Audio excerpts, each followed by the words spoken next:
ఆయన 100% దేవుడుగా కనబడుతుంది.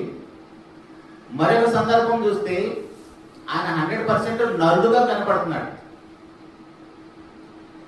అలాంటప్పుడు ఇక్కడ ఎలా ఎందుకుంది, అక్కడ అలా ఎందుకుందని ఆ రెండు వాక్యాలను పక్క పక్కన పెట్టి చూసినప్పుడే ప్రభువు యేసుక్రీస్తు వారి యొక్క దైవత్వం అనేది మనకు అర్థమవుతుంది.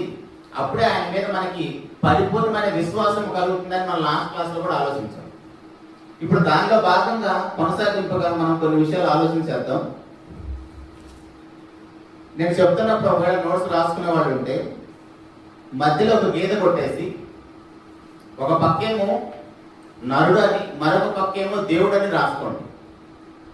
మధ్యలో పేపర్ మధ్యలో ఒక లైన్ కొట్టేసి నేను చెప్తున్న సందర్భాలని ఒక పక్కేమో 100% నరుడుగా కనపడతాడు, అట్ ద సేమ్ టైం అదే సందర్భంలో ఆయన దేవుడు